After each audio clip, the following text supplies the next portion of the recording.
Afghanistan has fallen. You've most likely heard the news about the Taliban's recent takeover in the South Central Asian country. Many of us awoke to scenes of Afghani citizens making desperate final attempts to flee the ensuing jihadi forces. Kabul International Airport was packed with thousands of people attempting to make a departing flight. Some were so desperate to flee the country that they were even more willing to hold on to the side of a plane taking off as opposed to being ruled by the Taliban and an Islamic State. Now, sadly, those people obviously fell to their deaths, but this leads us to ask the obvious question. What is so bad in Afghanistan, or what would be coming now in Afghanistan, that they're willing to risk their lives to flee from it? Would it be a peaceful Islamic society in which all ideologies are tolerated and where if you kill one man, it's as if you've killed all of mankind? Maybe they were attempting to get on planes so they could visit others and tell them about how great of a society they were about to be ushered into. Nah. The truth is that these Afghanis know exactly what's in store for them in a society ruled strictly by Sharia law, and they want no part of it. I mean, no one in their right mind would. In such a society, women, or girls for that matter, as young as 12, are forcibly married off to Taliban fighters. Muhammad, the prophet of Islam, was the archetype of this, but was a bit more ambitious in going for girls as young as 9. I'd bring up what life would be like for Christians in Afghanistan now, but the ability for those there to be public about one's faith it was not really there before, and it most certainly now is non-existent. It's a fairy tale, a fantasy.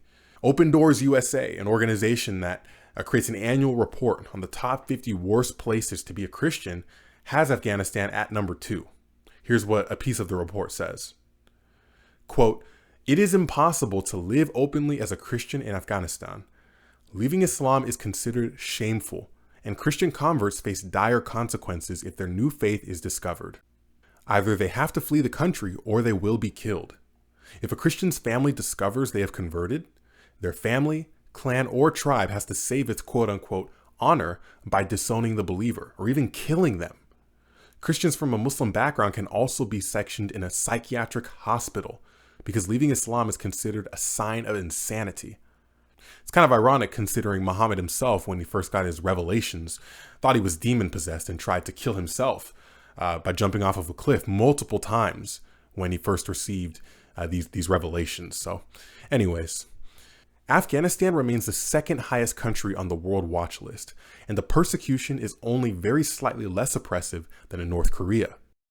The Islamic State group and the Taliban continue to have a strong, violent presence in Afghanistan, with the Taliban controlling large regions.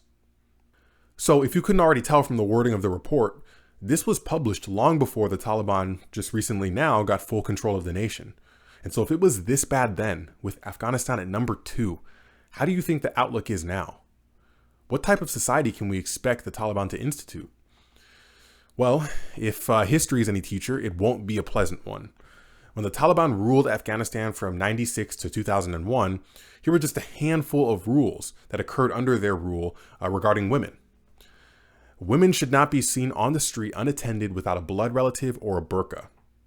Since no man should hear a woman's footsteps, high-heeled shoes should not be worn by women. A woman's voice should not be heard by a stranger when she is speaking loudly in public. In order to prevent women from being seen from the street, all windows on the ground and first floors of residential buildings should be painted over or covered with a screen. Women are prohibited from having their pictures taken, filmed, or displayed in newspapers or books or in stores or at home. To remove the word quote-unquote women from any place's name. Women are not allowed to appear on their balconies. And finally, women are prohibited from appearing on radio, television, or in any public gathering. These rules are just the tip of a very, very large iceberg. We don't even have the time to discuss the Taliban's strategic massacres against civilians, its human trafficking, the restriction of education, its desecration of culture, and the ban on just everyday recreational activities. Going against any of these virtually guarantees severe beatings, torture, imprisonment, rape, or death. But wait, those likely weren't Christians there on the airport tarmac, but rather Muslims. If Afghanistan is 99% Muslim, because all the Christians have been killed or driven out, why would so many be attempting to flee the very thing their ideology promotes? Well, the answer is honestly quite simple. While many of these people may be Muslims by name, They're smart enough to recognize that true Islam is something they want zero part of. Although the reasons for one converting to Islam can vary, in a nation like Afghanistan, the majority of them are going to be simply just born into it. And as time goes on, and they're sold a false bill of goods about Muhammad being the greatest man to walk the earth and the Quran being the word of God, they intellectually now catch up to where they've already been at socially as Muslims. It's very eerily similar to leftists that are smart enough to recognize they don't like the way leftist policies impact them in a certain state, like rising rent, home prices, homelessness, etc. So what do? They pack up and they move to a place that is much more tolerable to live in.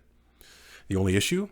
They often take their very ideas that caused the mess to the same place that they've now fled to, only spreading and exacerbating the issue. And so, whether these Afghanis acknowledge it or not, what the Taliban is bringing them is not some extremist fringe theory of societal living. It is Islam at its core, and their attempt to escape is a screaming condemnation. As sad as it is, it's a screaming condemnation of their God, their book, and their prophet.